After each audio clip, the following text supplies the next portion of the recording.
Last month, in anticipation of US strikes on Iran, CMEX spoke to the UK's former ambassador to Iran, Nicholas Hopton, now Director General of the Middle East Association, and to Sir John Jenkins, former ambassador to several Middle East countries, including Saudi Arabia. Now, over the weekend, we have seen US and Israeli strikes in Iran, killing Iran's supreme leader, Ali Hossein Khamenei, and a number of high-ranking regime officials. Iran has retaliated with strikes across the Gulf and Israel. The situation is dynamic and developing at time of recording. I'm Charlotte Leslie, Director of the Conservative Middle East Council, and I'm delighted to be joined again by Nicholas Hopton, who was ambassador in Tehran between 2016 and 2018, to give us an update and his perspective on what has happened this weekend and what the future might look like. Nicholas, thank you for taking the time. What, in your view, are the key events over the weekend? Obviously, it's been very eventful. Well, I would go back slightly further than that, Charlotte, to the negotiations that took place in Geneva last Thursday between the Iranian Foreign Minister Abbas Araghchi, Steve Witkoff, and Jared Kushner on behalf of the White House, brokered by the Omani Foreign Minister. Now, those negotiations after them, they were inconclusive, as were the previous two rounds, recent rounds of negotiations. But those negotiations afterwards, both sides briefed that there had been some progress towards at least finding a framework for the negotiations to progress. And the intention was to meet the following week. Foreign Minister Said Badr actually came on air by his own initiative after that and said, I think probably in an attempt to head off what he saw were impending imminent US-Israeli strikes. And he said actually there had been a breakthrough, as he put it, and that it was possible to see how a deal which would meet the US demands that Iran should never have the possibility of a nuclear weapon, how that could be reached. And a large part of that, he revealed, was about agreements on no stockpiling of enriched uranium. So that is important context, because that's where we were on Friday. Yet, I was not alone, I don't think, in feeling that on Friday things were heading towards in a very different direction. It has become clearer that the negotiations were not really a negotiation. They were demands by one side, and the other side was facing these demands at the barrel of a gun. Now, neither side in those circumstances was going to reach agreement, it seems, and that is the background to President Trump seemingly deciding with the encouragement of Prime Minister Netanyahu, to move ahead with military strikes and break off the negotiations. The trigger seems to have been the fact that the Americans understood at least where the Supreme Leader, Ali Khamenei, would be at a certain time on Saturday. And that probably accounted for the timing of the operation, because they knew they could take him out, and they decided to do that. And then they also took out large other numbers of senior Iranian civilian and military leaders. So that was the background. And then over the weekend, this has unfolded. And the Iranians have retaliated in a different way from last June during the 12-day war with Israel. This is a very different response. The system has kicked in Iran, and they've shown that they're still in control. They have nominated a three-man committee as envisaged by the Constitution, Article 111. And that committee is led by Ayatollah Arefi, Ali Reza Arefi, who is an interesting choice. He's the natural choice in as much as he's the deputy chair of the Assembly of Experts, which is the body who are meant to oversee the choosing of the next supreme leader. But it's also an interesting choice because he could be seen, maybe wishful thinking, but he could be seen as a conciliatory figure, someone who could actually take a different approach from his predecessor, to whom he was close, of course. And the reasons for that are he's not seen as a particularly political or security figure. His role in the state has been to oversee the seminaries, instructing young Iranian clerics. And interestingly, he obviously has the ability to engage with the West and with other leaders because he speaks fluent Arabic and English, but also he met with Pope Francis in the Vatican as recently as 2022. So it's an interesting choice. That said, and here I'll conclude my thoughts on the weekend, because that said, what we've seen since his nomination and the replacement of the hierarchy in the Iranian system is actually a doubling down on attacking more and more targets, spreading the destruction, chaos, trying to ramp up the conflict rather than diminish it. There doesn't seem to be an appetite in Tehran at the moment for talks, even if Donald Trump wanted them, as he has at moments in the last 24 hours suggested he might. At other times, as with Hesketh just now, the defense secretary, we see a line coming out of the White House which is uncompromising and will pursue the military campaign. So we're at a critical moment after an intense weekend and full of peril, full of risk, and we haven't even touched on how this has impacted on the UK, of course. Going beyond Iran, of course, Iran's strikes have hit US capability and assets in Gulf states, including in Oman. How is that going down in Gulf states, and how will that affect that always delicate relationship between the Sunni Gulf states and Iran?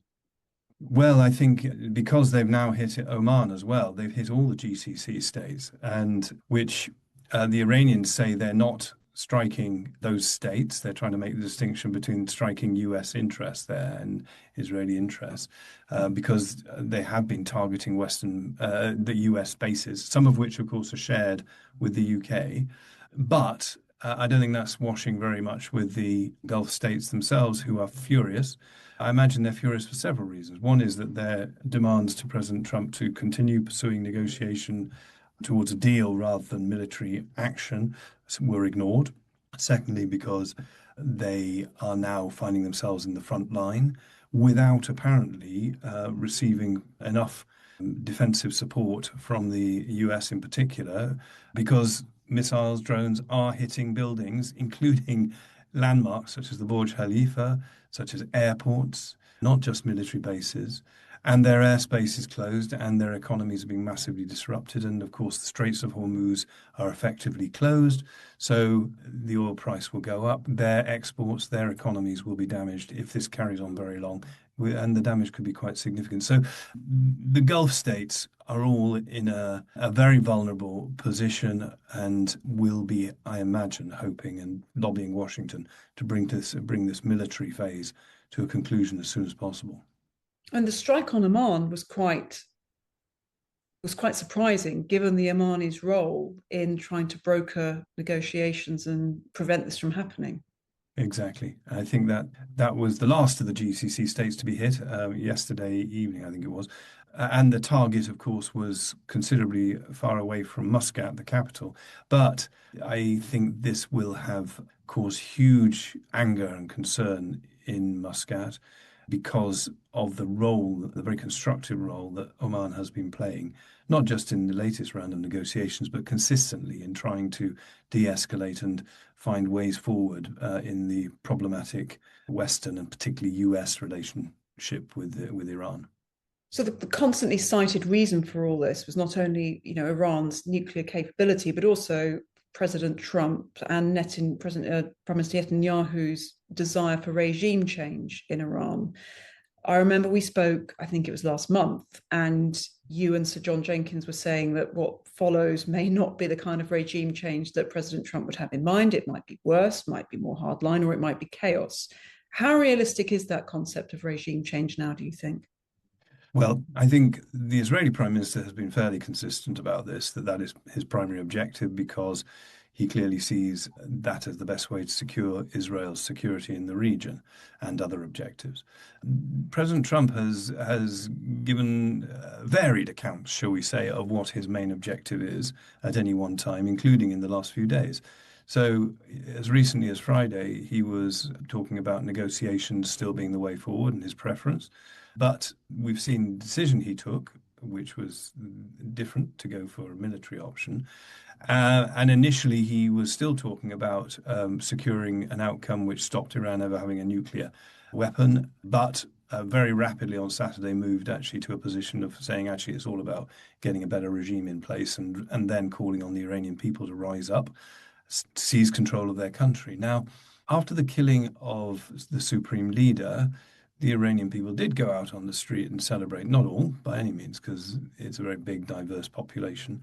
Not all will be happy. Quite a lot also came out and were mourning the loss or the killing of the supreme leader. But there was a significant presence on the streets in different cities across Iran celebrating, and some of the social media footage of that got out. However, I don't think we should yet interpret that as a popular uprising seizing control of the country, as the President Trump has called for, because what's happened since is that window, if you like, on immediately after the killing of the supreme leader was confirmed, that window seems to have closed, even already. And most Iranians are not out on the streets. They're keeping their heads down. They're waiting to see which way the wind blows. They will have noted that the regime is still very much in control, despite the country being under fierce attack from Israel and the United States. And over 500 civilians, apparently, or 500 Iranians have been killed. And we know from other sources that 150 or more schoolgirls were killed in one of those attacks, which is obviously very distressing, as is all the loss of life that's taking place through this conflict. So we haven't yet seen that popular uprising, and it doesn't seem imminent at the moment. The US approach seems to be designed now, yes, to affect conditions where regime change could happen.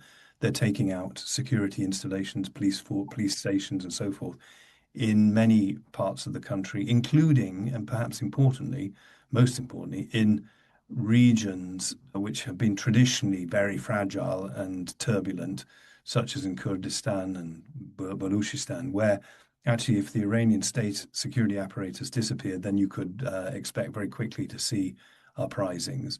But Tehran's a different kettle of fish, as are the other main cities in the central part of Iran.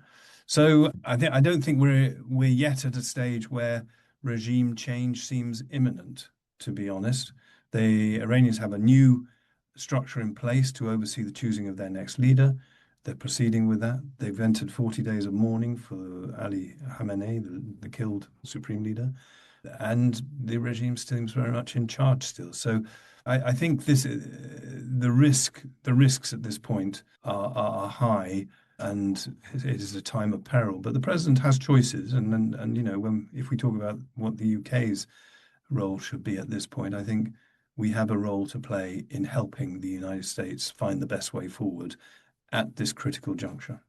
One final question, which feeds into what the US and the UK should be doing. Of course, Supreme Leader Khamenei was not only, and correct me if I'm wrong, the significant political figure in Iran, but also a significant figure in Shia Islam beyond the political boundaries of Iran. What effect has his killing had on the Shia community, thinking particularly of Iraq? How should that be factored in for the US and the UK and other European countries in managing the consequences of this killing? I think this will be a further big concern for the countries in the region in the GCC. You know, Saudi Arabia also has a significant Shia population, as do other GCC countries.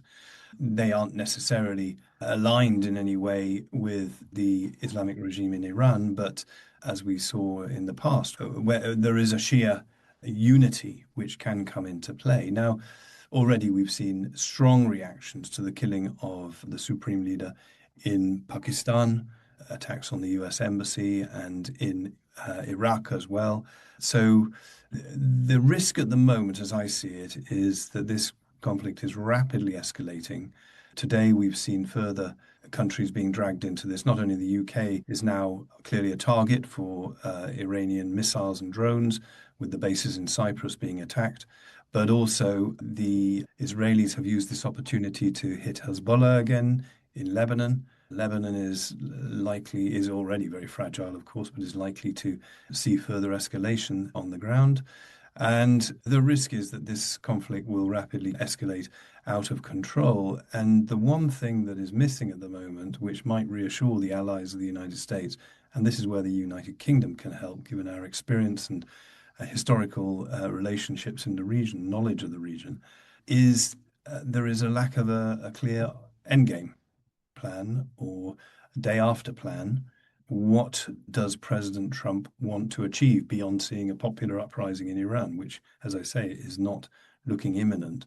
So I think without that sense of Washington, the White House at the least, having a clear endgame in mind other than continuing the military campaign, the countries in the region, but also the close allies of the United States, such as the United Kingdom, will be very concerned. And in our case, as the British, we do have a role in Washington to try and explain, influence, at least to people around the president, why at this point he should be looking for, if not exactly an off ramp, although that's an option, to declare victory, say he's already changed the regime. He has.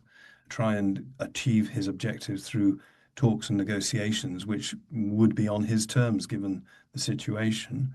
That's one option, but the UK, through our new ambassador in Washington, Christian Turner, who's an excellent diplomat, and his team, we should be trying to get in there and help the US move on and find an outcome that makes the region, restabilizes the region, meets our national interests, meets the US's interests, and also, very importantly, brings a better future and the prospect of stability and better governance to the Iranian people. Nicholas Hopton, former ambassador to Tehran, thank you very much for your time. What I know is a very, very busy day. Thank you.